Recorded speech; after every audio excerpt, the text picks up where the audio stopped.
touch upon various aspects of media planning principles that that came into emergence around 30 years back, whether things have changed, how are we revisiting, how are we relooking. We have a very perfect balance in this panel. So we have a representation from the largest spending category, which is FMCG CPG. We have representation from an agency perspective. So Anusha represents a Grey Group, and she comes from a digital planning background, so she will have a neutral approach. Nipun will give us insights on one of the fastest growing category of handsets. Sujit and Akash will give insights from the category which is right next to FMCG in terms of spending and has adopted digital way more than any other category. So basically, just to set the perspective, media planning guidelines were formulated for TV around 30 years back, as I said, and there used to be a fixed norm on how much reach, how much frequency kind of fundamentals were applied. I joined Ogilvy Bangalore in 1995, and that's the first time when I was shared the media guideline of HUL.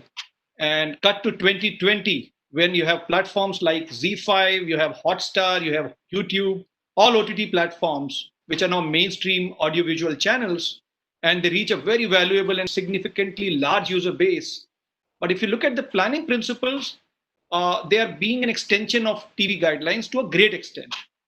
Let me give an example.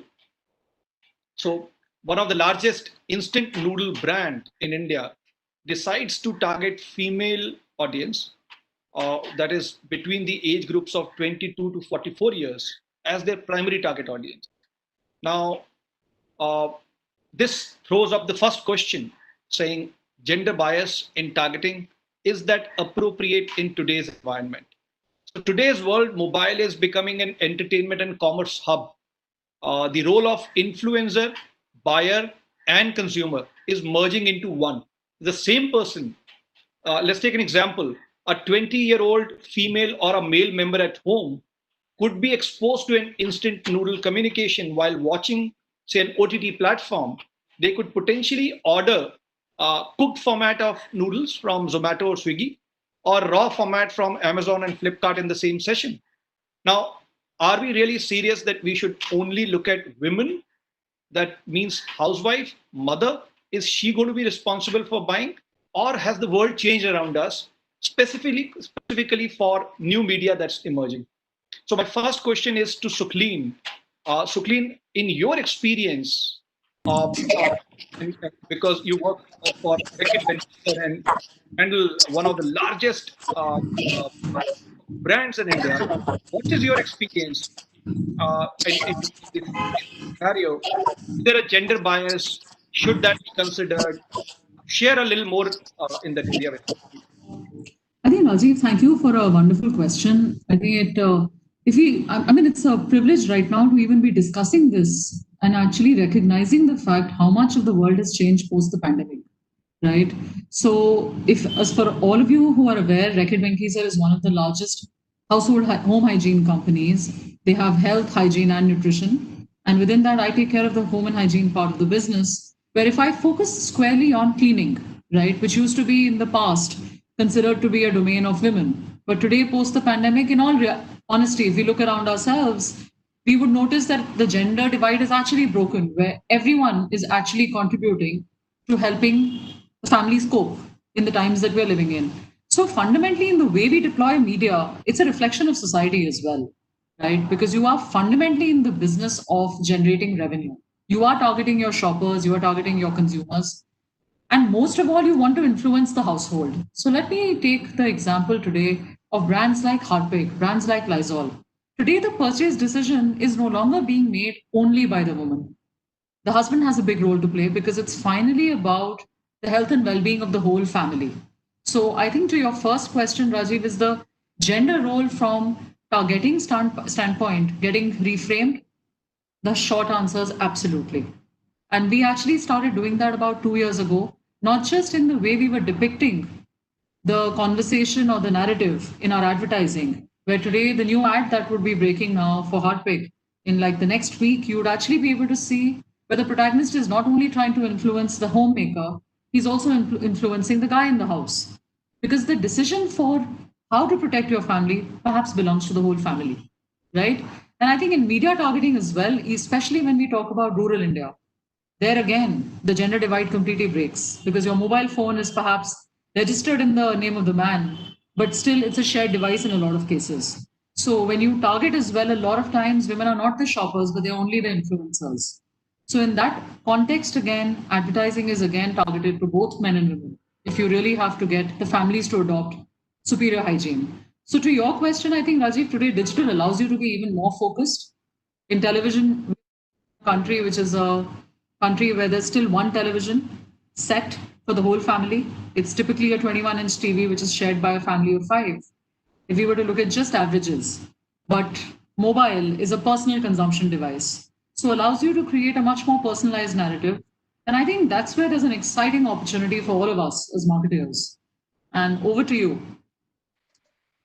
Fantastic. I think that the narrative for coming months and years, and very encouraging to see that a company like yourself is already expanding.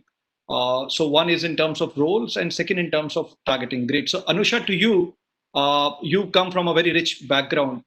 Share your opinion on how you see things right now, and how do you see things changing in their future.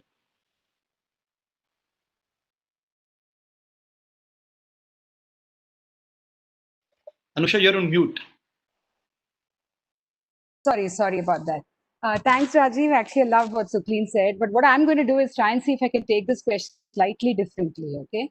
Um, this me, I mean, I come from the digital world and I've been part of the advertising world too. So I'm able to see it from a media and a fragmented value perspective that digital gives us.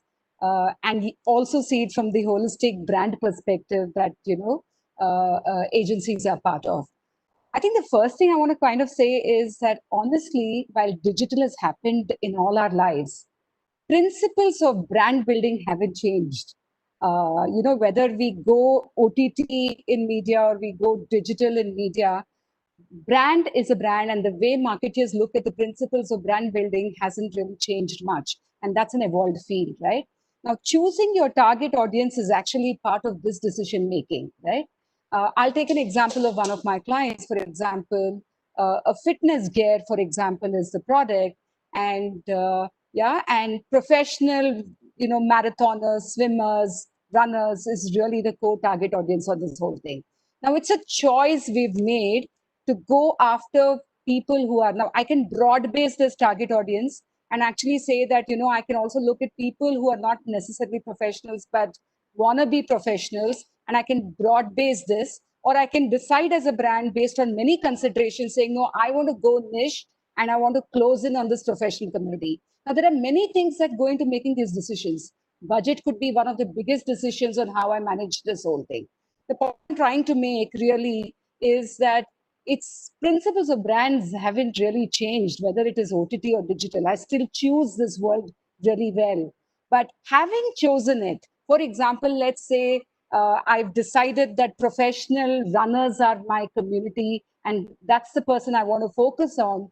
The beauty of today's digital media is it allows me to actually target them in multiple different ways. For example, let's assume I have a birthday coming up of a fitness gear person, right? And I could have a set of people whose birthdays are coming up. And we know gifts play a very big role on birthdays. And I can decide to target the woman who's married to this man and try and see if I can target communication across birthdays and gifting, and the right choice being fitness gears because this man is a fitness. Now, I can use this model and distribute it in many different ways within the target. I'm not seeing uh, gender bias as an issue. I'm seeing opportunities to reach the consumer in many effective and efficient ways, right? However, decision on whether you want to target a man, you want to target a woman, is part of a larger discussion of who your target audience is and where do you see your base for business, right? There are many things that go into it. So I hope I said it. Let me just summarize. I'm just saying I'm not seeing gender bias as a big issue. I think principles of brand building remain the same. You make choices on who your target audience is. Once you decide this, I genuinely believe there are hundreds of ways to reach this communication, and ensure that it delivers in a very impactful manner to be able to give us results. Fantastic. Anisha, thanks for your insightful thought on that. So basically, I will now move on to Sujit and ask you now, when FMCGs plan, they look at target audience, their first uh, level, then they define the markets, and then they go about various things in terms of building communication, in terms of reaching out. When it comes to banking BFSI as a sector, how are you looking at it? Do you look at demographics or do you look at life beyond demographics? Hi, Rajiv. Good afternoon, and good afternoon to all my co-panelists. It's, I think, a pretty interesting and lively discussion. You already have got two very interesting perspectives. I'll try and bring in the banking perspective, and I'll also hear Akash's views on that because he's also from the same sector. So, Rajiv, to answer your question, or in our bank, we look at it from two broad categories, two broad points of view. The first will be direct acquisition-led advertising, and the second I will come into, which is brand building. Acquisition-led advertising is something that is, I would say, recent. It has seen life from the time the digital medium has come on. And what is it? It simply means that if you're looking for a home loan and if you like my offer, I bring you to my website, I show you my details, and if you like, we close the deal, or at least we close half the deal on the website, and from there we take it ahead. So this is direct ROI led. This is not based on demographics or age. This is based on interests, and this is based on timing. For example, if I know you're a foreign traveler, and if I'm able to reach out to you at the time you're planning a foreign travel with my Forex card, it is of relevance to you. But if I know you're a foreign traveler and if I reach out to you in the month of September, when it is in normal years, not this year, but in normal years, you can't take a leave in September because of the school season, then I'm wasting my money. So essentially, if I'm able to reach out to the right person in the right manner at the right time, I will be able to get the right ROI for my business. Some time back, I was giving an example of home loans. We all do home loans once in 7 years, 8 years, 10 years, which means at any point in time, people of the age group of 30 to 50 living in urban areas, of this age group, any point in time, max 10 or 15% people will be looking at a home loan, right? So if I go and bombard the entire country with my home loan ad, then 80% of the people don't need it at that point in time. So why do I do it? Why should I do it? I should not. That's wasting of money. But at the same time, if I get intelligent signals from digital, and there are pretty good ways of getting such signals now, if I pick up those signals and reach out only to those people, my ROIs are going to be far higher. So interestingly, that for a lot of banks, including us, acquisition through digital is actually is a channel by itself. We might not, because of various rules, we might not be able to close the entire acquisition on digital because we need, in some categories, we need to meet the customer. There are some rules and regulations around it. But at least getting the interested person on the side, getting a lead, doing an eligibility check, checking his income, checking his video scores, and taking it to a half eligible lead from where it can be handed over to the sales team. That is a process that is pretty well established in the banking industry. And that is what I call as direct acquisition-led advertising. We also do brand building advertising, the typical or the FMCG or the other categories way, which is also done. And I'll give an example of that. So last year we launched the first mobile app for SMEs in the country. It was an app meant for businesses. We all use mobile banking apps for our individual purposes, but the first app in the industry for SMEs was launched last year. Now, one of the reasons we went and we broke a large campaign on TV. The purpose was also to build the digital quotient of ICICI Bank, because one of the key drivers of brand consideration in banking is technology. So we did that ad on TV to the top metros, top 10, 12, 15 cities, and we spoke about our digital content. You're right, there would have been a lot of spillover, but we were fine with the fact that the spillover was building the digital quotient, the digital quotient of ICICI Bank among the others. But what we did was interesting. Along with the brand building ad, we said that because this is an app for SMEs, how on digital can I reach out to SMEs in the most effective way? And even if they're not my customers, can I bring them into my fold, open a current account through them digitally, and then tell them to download the app? So it was a great example of building brand, building trust, building awareness, building consideration, and along with that, using TV plus digital to build business also. So I think there is if I give a short summarized answer of this, thanks to the media, and thanks to multiple ways of reading customers, planning has become far more evolved than what it was 25 years back when you spoke about that example. Planning has become far more evolved, and at least in banking, you can use it depending on the purpose for which your advertisement is being there. It need not be one straightjacketed approach for everything. I hope that answers. No, absolutely. That gives a completely different perspective to the subject itself. So you're not bothered about demographics. You're bothered about the interest and intent of a customer. I think that's a Right. very interesting. I'm sorry. I'll take one last sentence. We are actually going to intent also. Let me give an example. Lot of people might be keen on taking a loan, but as you know, for taking a loan, we also need to look at eligibility. Not everybody will be eligible for a loan. So we are now actually able to marry interest and eligibility also on digital, so that I know the person whom I'm bringing to my site, I have the highest possible ROI. Not only is he interested, but I also know he's eligible to take a loan. So we're actually trying to go beyond a level beyond interest also. So sorry, I just cut you. Great. No, thanks a lot. Akash, over to you. Let's hear from your side. You must be having some global learnings as well, DBS being a bank which is beyond India. We would like to hear from you perspective on this subject of demographics interest. So Rajiv, one after Sujit has probably given a summary of the thesis of marketing and banking, it's very difficult to add. But let me add a slightly different perspective, and largely because in my previous life I used to work for FMCG, right? See, I think one part which Sujit very nicely said is about making sure you are taking care of all the consumers who are at the lower end of the funnel. I mean, that's definitely, kiosk, why? Because it drives results very easily, very quickly, very visibly, right? And I think the challenge in my mind is, in the spirit of trying to broad base, the banking sector kind of doesn't positively operate on the area of identifying a segment which you believe you're more tuned towards, right? And obviously with the scale that Sujit has, it's about looking at the entire base. But for a growth bank like ours, we're very focused in saying which is the audience that I want to delight with my products, my services, and my marketing and communication, right? That becomes extremely critical to me, because the belief is that the more that I delight this audience, they will always over-index on how they generate revenue for me, right? See, otherwise, casting your fish net wide and saying, I'm going to go after everyone and anyone for numbers, it looks good, might give you an initial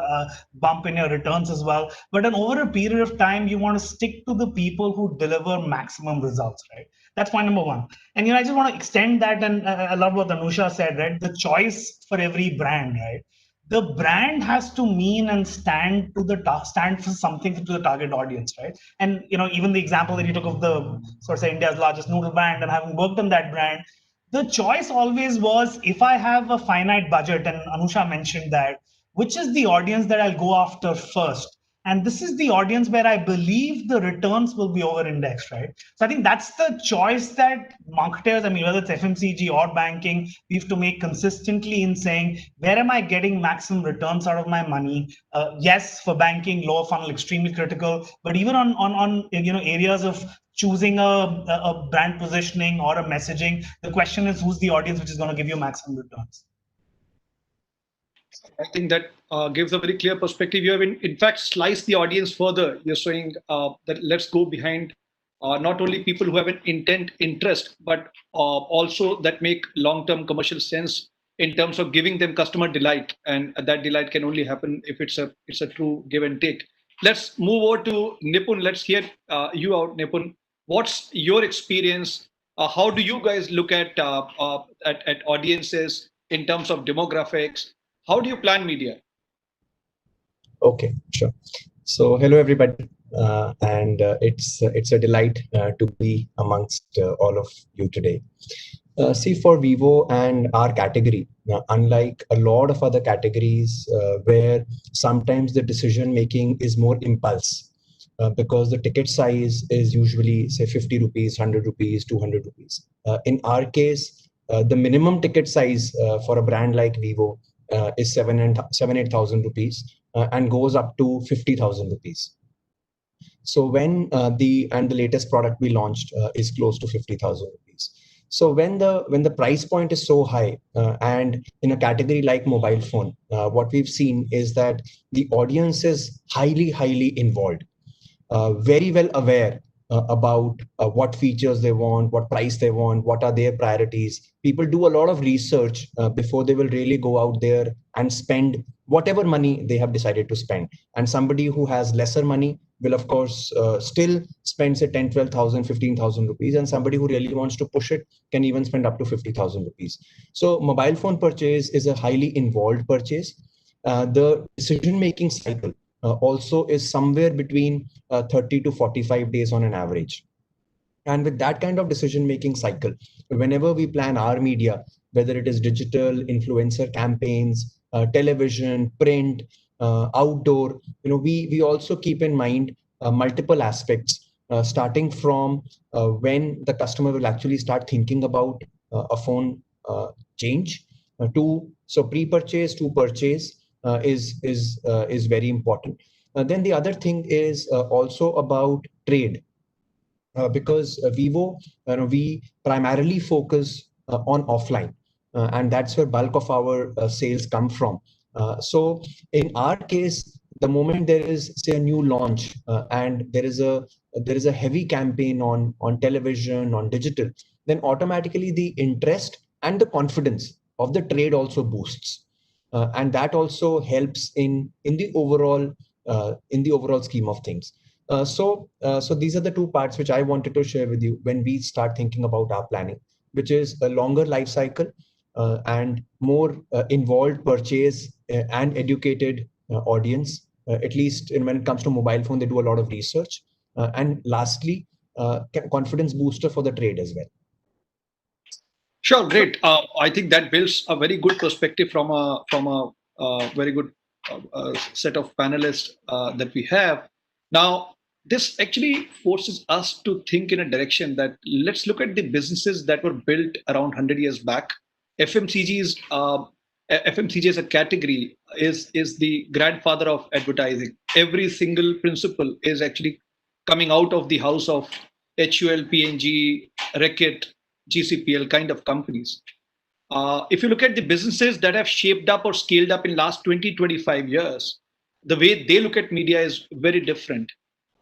This we all understand, that maybe there's a kind of a traditional approach and there is a kind of a postmodernist approach. The question is why. So my question is to to Sucleen, saying that how do you look at the impact of advertising? Is it because of the outcome that you look at it differently? Today, a mobile brand looks at sales, an immediate return on investment. Banking looks at very heavy performance. Whereas, because they're all operating either at mid funnel or bottom funnel kind of, more towards bottom funnel kind of objectives. Whereas FMCG as a category is largely operating at top of the funnel, awareness generation, and a typical flow from awareness to consumption. So please share with us, is that the reason, or what are the reasons why you look at it media differently? And then we move on to other panelists on how they measure their ROI. So Sucleen, to specify the question, how do you measure ROI? Is it only offtake, or are there other parameters? I think fundamentally the role of advertising is to generate sale. So offtake definitely is one of the most important metrics which you look at least as far as your modeling is concerned, right? So even when we look at any kind of modeling tools that we may use, whether it's a Nielsen, MMX, or any methodology that we may deploy where you're comparing multiple medias, ROI, of course, then is directly derived from the offtakes. Having said that, when you do look at online, CTR today is the holy grail of intent, right? So even one of the metrics that we also look at extremely closely, whether you are executing content on statics or across other media, what's the stated intent? Is your CTR improving? And then today, in terms of attribution, there are multiple ways in which you can look at full funnel closure, where you can actually see with e-commerce becoming much more substantive. And even on brands, Rajiv, where today between e-com and modern trade, where there is enough consumer base, right? Like today, when you partner with a With someone like Reliance Jio, they have presence both in online and offline. When you partner with a customer like Amazon, again, they have a substantive presence online and they are also now trying to create a base offline. So there is clearly intent that becomes extremely vital for us to measure. And where the holy grail clearly is the CTR that you look at and say, all right, is the needle moving? Of course, we can do brand left studies to see if awareness was met, if intent was shown, but ultimately, you are going to be keen to see transaction. That's one thing which broad-based media is not able to give you. But when it comes to comparing between media, then a multimedia research, which is like MMX, is still very helpful to look at what kind of ROIs are we generating. So when you look at TV and compare it with digital TV, which is OTT platforms, what's your yardstick? On TV, is it different than OTT, or do you look at a common yardstick? Is it the same brand lift study you apply on both? Is it like TV drives buzz and TV drives my offtake? Digital, I don't know what it does right now. So where do you exactly stand on position vis-a-vis TV versus digital or video? I think the biggest difference is, Rajiv, today marketers don't have the luxury of saying one versus the other. I think that conversation is a really old conversation. Frankly, on this table as well, I would say this is many, many years ago. Like today, you have to also recognize we will be choosing media in line with where our consumers is. So the word is really complementarity and, right? Because we are all multimedia consumers. Every single person is hooked on to more than one medium. I think the real question to answer is what is the job of every medium, right? So, are you seeking incremental reach? Are you seeking increased frequency? Are you trying to build engagement? I think the number one question a marketer needs to answer is how do I think in complementarity where I'm able to create a seamless relationship for a consumer, which is between a large screen and the multiple screens that he's interacting with, right? So, I think that's really the first part of it. Second part of it, which is extremely critical, is how do I even distribute, right? When media's role is to generate offtake, but people often underestimate the role of channel, right?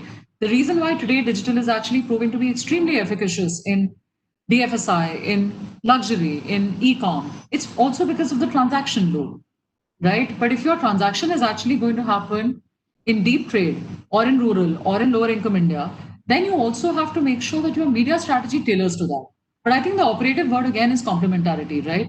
If you target a market like UP today, which still is media dark, how can you operate a plan which does not have mobile as the first port of call along with television, right? So I think somewhere for marketers, extremely critical to think in complementarity.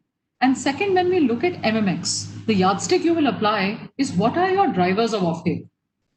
How do you actually grow offtake? So when you are building categories, not market share battles, but pure categories, all of penetration actually happens when you increase retail footprint. How do you increase retail footprint? It's completely correlated with advertising footprint. So therefore, you have to apply the yardstick which is right for those brands, keeping the channel in mind. Yeah.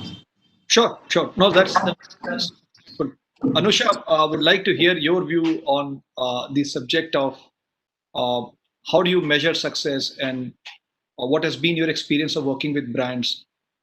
Is I haven't come across any BLS. I mean, I'm saying on a public forum, but I have never come across any BLS that doesn't show a lift. So, is that enough? Are there other ways to look at life?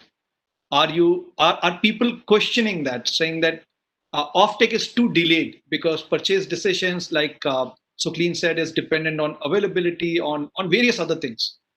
And the cycle is need based.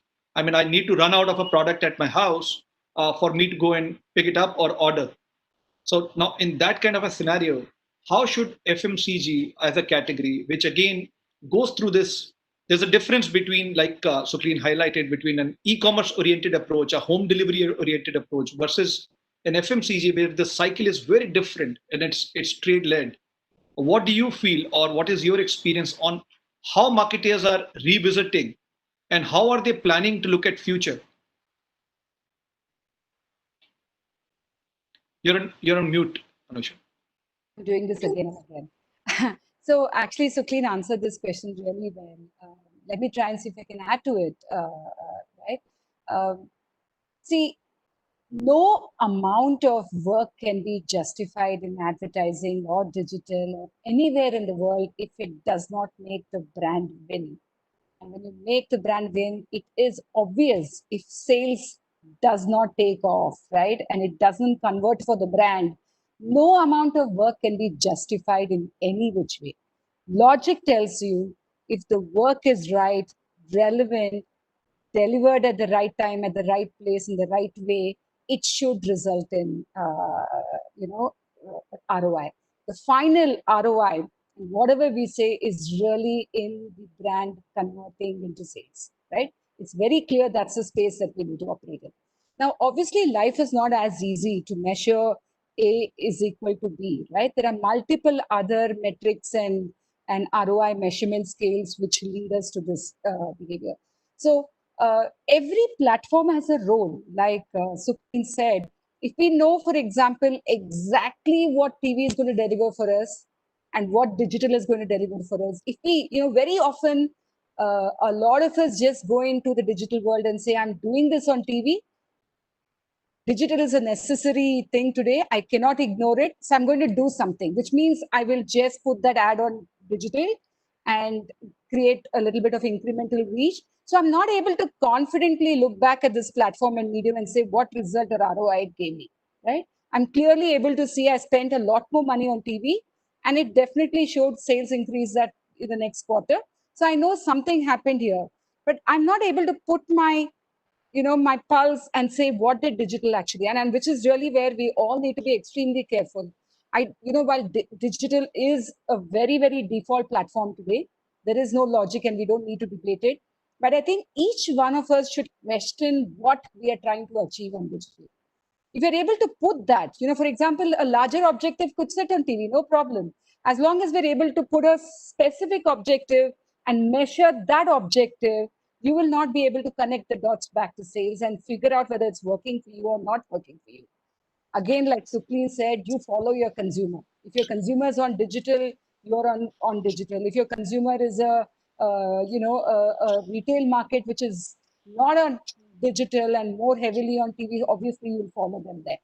While all that is right, I'm only saying that if we want to get a feel for ROI and what is actually causing that sales, we need to be able to specify those objectives extremely well.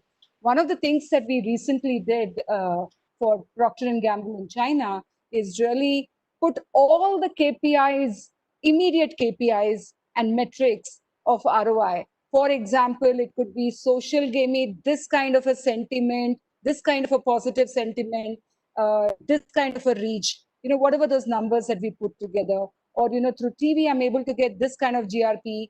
IMRB data tells me these are my brand scores. Media data tells me this is the kind of spends in various markets. So I have tons of input data and I have tons of KPIs and measurement and ROIs that have come out of those objectives. This platform that we built for P&G actually allows us to play with this data and see what combinations of these could have probably given us that result, right? This simulation exercise is something that all of us as marketers need to start doing, because unless we get clarity in this diversity, we are not going to be able to specifically answer this question and say, yes, I know that this is a platform that gave me results or this platform didn't give me results. I think it's very important to be clear on what we want to achieve and measure it in the right way. Of course, the final measurement is nothing but sales. But we need to be able to connect the smaller measurement criteria into those dots. Really. And we need to make an effort in that place to do it scientifically and feel confident about it. No, great, Anusha. I think, you have touched upon I'll not say $1 million, but the $1 billion question, which everybody needs to answer. And the question is, are we answering, which is multi-touch attribution. Now, digital native brands and digital native companies are actually working extensively on solving this puzzle of attribution, to be very frank. So today, e-commerce companies or any sort of digital companies or digital oriented companies or digital native companies, the biggest challenge in life is attribution. Right now, they're going with a last touch kind of an attribution, but they're working. So there's discussion on, soon it'll reach somewhere. But when it comes to the traditional categories or large categories, like again CPG, I'll call it as, because they reach every single rural area, urban area. I just feel a little bit of disconnect on the part of trying to figure out the attribution model. Why I say that is today the amount of time spent and the number of people that are available on digital platform, that skew towards digital platform is not reflected in the investment strategies as of now. That's the only That's true. observation. That's true. Ideally the money needs to move, and it'll only move only when you know what to expect. Hence the attribution part. I think attribution has been solved a lot by the category handled by Sujit and Akash and even Nipun. So I would now straight away jump to I Sujit. just want to, Rajiv, just add to what you're saying, which is, I was just looking at data that had come in the last week, which is really, in spite of feeling this obvious growth in the digital space, right? I mean, we're part of OTT and we've all seen the kind of numbers that we're associated with. The 2021 forecast is that 30% of marketing budgets or advertising budgets is going on digital, while 70% is still there. And that literally answers it. We are seeing it, it's happening, but we're not seeing that reflected in investments as of now. And I guess that will change only when the confidence really changes, right? We need to get there, and I'm sure the jump will be obvious after that. Sure, sure. So Sujit, over to you. Share the attribution model, and then Akash, over after that to you on the attribution model that you apply. How do you justify your expenditure? And to begin with, if you can broadly specify, what's your split between traditional and digital terms of expenditure? So Rajiv, I'll answer this question directly, and I want to touch something else also because it's an IAMI forum and I want to bring up something that's very close to my heart. So first is your direct question on attribution model. Tried it a number of times and I have no shame in saying I've given up, because when I total up my attribution models without taking any of the names of the media or the platforms, the sum of what I get is more than 2x of what I actually receive. I'm saying if I total up every attribution model, every channel, and every attribution model says ki as per last touch you got X from my channel, but attribution model will say you got 1.x. So if I start totaling up all attribution models, I'm at a loss because the total of attribution models is more than double of what I actually got. And this has been despite everybody coming and saying we have the best AI, best ML, best all of this. For whatever reason it has worked, maybe it's our fault, but I've not been able to see attribution models work. Therefore, to go back to my philosophy is that be very clear about what works and what doesn't work. And I want to bring in a very different example here that none of us have spoken about. We all use it, but we've not spoken about. And I want to bring it as an example to say how marketers willingly choose, I think, the right medium. So let's talk about print for a moment and how different categories. There is banking here, there is e-com. People have spoken about e-com, though there was no representative. And there is telecom also. And we are large users of print. Interesting, but for the last 10 years, people all across the globe are saying, normal predictions about print. I don't want to say that here, but people are talking about the normal predictions about print. But print advertising, if you take a 10-year CAGR, has been doing well. I don't want to talk about the last 1 or 2 years, but print advertising 10-year CAGR has been doing okay. Now, what is the reason for it? Now, let me take a big example. Every year, starting from July, August till Diwali, is the biggest sales season for e-com and for others, right? So on a Navratri period or on a Diwali day, if you want to reach out to 10 crore users with the offer of the week, the largest e-com platforms, the largest banks, because we have a credit card offers, the largest phone brands, the easiest way for you to build reach, because your offers don't stay for 2 months, your offers stay for a week. And you want maximum traction on the offer, everybody goes and spends a huge amount of money on print. The reason I'm bringing this example is that willy-nilly, I think marketeers and agencies across sectors, in a lot of categories or in most categories, are able to find out what works. You might not exactly have a multivariate regression model with an R-square of 0.7 and all that, but you know what works, and when you put 5 crores, what brings you sales the next day. So essentially, Rajiv, what I'm trying to say is it's very important to know what works for you. In some categories, might be able to be fortunate to have a multivariate regression model, a strong regression model that tells you what works.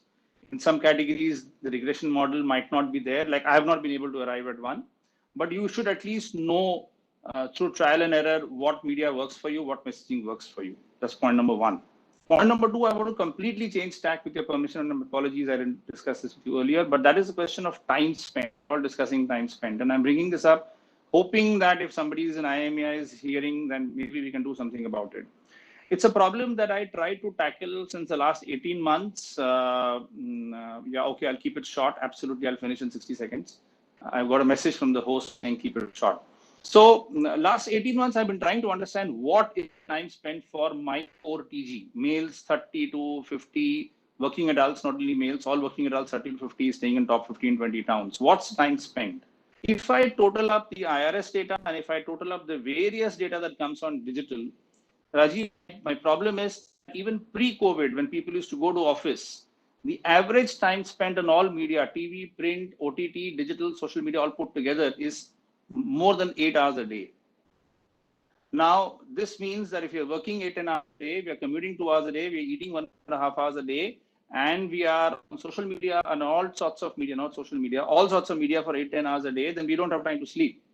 Or we are sleeping and eating and commuting, but not working in office, we are only consuming media. It's ridiculous, it's impossible. So I think I would urge this, and I've said this in various other fora also, if the people who are in charge of measurements, can we get a reliable cross-category, cross-channel, cross-media measurement platform that can bring in a lot of science and a lot of clarity to agencies and marketeers? It's, I think, the biggest crying need of the day, without which a lot of us are hunting in the dark, and then we are using our own internal tools of kya kiya humne, and kya karne se what awareness went up, what consideration went up, and what sales went up. But all those are a lot of bit of models, bit of guesswork. I think we desperately need a cross-category, cross-medium, common measurement platform. So I wanted to speak much more on it, but because of the time, very valid, stopping. Extremely valid. I think everything we're talking about accountability and measurability, it should not be left to imagination. Akash, very quickly over to you. Yeah, I'll say quickly. Attribution model, I agree with Sujit. Attribution model, I figure out, is a way for a platform owner to prove that they're still valid, they're still relevant, right? And the bias in creating the model actually impacts the outcome. You look at any model, even I've done pilots where we've run two models together. The results are very different despite us focusing on the same inputs, same assumptions, and so on and so forth. That's point number one. Point number two, I just want to quickly comment on the point that Sujit said. Sujit, I personally believe, while this asks for a cross-platform measurement, either a body and or a platform has been around for the last, I don't know, 10 years since we've been talking digital. And I mean, the challenge always is none of the big guys would want to share the data across, because that's what gives them power, and that's what makes it difficult for us as marketers to make the right decisions. However, there's a positive to that as well, right? So therefore, the going forward point, I believe, will be for, as Sujit said, for us to start building our own data and our own learnings, which will drive competitive advantage, right? Otherwise, the challenge will be if it becomes a standardized platform available to everyone, then Sujit's marketing approach and my marketing approach will be very similar, right? And we'll probably be competing with each other at all points of time. Whereas today, given his learning and his experience and so on and so forth, his approach is very different to mine, right? And then I'm hoping we're driving business as the objective has been set. So that's the point, and I'll give it back to you, Rajiv. So that builds in additional perspective. I think it's very exciting to see two sides of the spectrum. Very quickly to Nipun, to you, and then we'll have to wrap this up. So over to you, Nipun. What's your understanding on the attribution model, and what's your take on it? Okay. See, we at Vivo like to keep it slightly simple, and the way we like to do it is we'll first look at what is the role of TV and then digital, and in our mind the role also depends on what campaign we are going to run. If it's a larger brand campaign where the content is a 2-minute, 3-minute format, and it's not directly a new product launch, it's not an NPL. So then the approach will be much more digital skewed, because the goal is also more engagement with the brand and other things. At the same time, there are at most times usually there is NPL, which we get into, and where then TV plays again the most important medium as far as the reach is concerned. But that's not where it finishes. As I was sharing earlier as well, in our category, consumer will like to research even more, understand even more details about what the product is all about. So therefore, while TV can be a very good awareness medium, digital starts converting that awareness into consideration and finally preference. And so therefore, the lower funnel part or the responsibility of the lower funnel lies more on digital, whereas the upper funnel, the top funnel lies with TV in our case. Fantastic. I think do we have more time to the host? No, I am extremely sorry, Mr. Sure. So let me just wrap it up. So basically, we had a fantastic discussion. I think this discussion calls for a full day of workshop rather than just half an hour or 40 minutes. And extremely excited to chat with each one of you. And I promise you that we'll have a offline conversation as well, because there's a lot to learn from each other. Look at it that one category which is right now pumping in 10% to 15% of their budgets on digital, and looking into digital to come up to 40 to 50%. I'm talking about FMCG, CPG as a category. Now their problem set or their consideration set is very different. You look at a category that's already spending 40, 50% of their monies on digital, and they're talking about attribution model being all over the place and now bringing in most of the data. So neither the attribution is correct, nor the time spent on media is correct, which is I'm completely with you. Which only means two things. One, measurement has the quality of measurement and analytics has to improve. B, we need to have a lot of discussions of these sorts and bring in our category insights onto the table, because what you have learned could be a learning for other categories as well. So thanks a lot for your time. It was a fantastic discussion. We touched upon the gender bias, where that really, I would say I've done a lot of utensils at home during this COVID period. So I'm sure everybody has done the same. Gender bias is big, and we would like to see that happening on media choices as well. And to the other part on research and measurability, we'll figure out the way forward. I would definitely say that IAMAI, being the flag bearer of measurability and attribution, should be helping us to find further guidelines in the area. Thanks to everybody. And do we have time for question answers, or do you want? No, sir. No, I'm extremely sorry. We do have a lot of questions, but we can take it offline. Thank you, Mr. Dhanal. Thank you, everyone, for this interesting session. We'll just small break. Thank you so much for your time. Thank you, Sachin. Thank you. Thank you, Shivani. Thank you, Rajiv. Thank you, everybody. Thanks, co-panelists. Thank you. Bye. And powered by Z5. Ladies and gentlemen, we now move on to an interesting fireside chat with Mr. Manvendra Singh Gohil, former Crown Prince of Rajpipla and founder, Lakshya Trust, and Mr. Rajan Srinivasan, founder and CEO, Scatter. Welcome, everyone. I would now request Mr. Srinivasan to take over. Thank you. Thank you very much. So good evening, and thank you, everyone, for being here. I am truly privileged to share screen time with Prince Manvendra, who is a leading LGBTQ champion. I've had the good fortune of knowing Manvendra since my childhood, as the apartment I grew up in belonged to his family before my grandparents bought the apartment. Manvendra also had a great interest in plants and was therefore a regular visitor to my home, since my father was a horticulturist at that time. So in a way, I've seen Manvendra's coming out from very, very close quarters.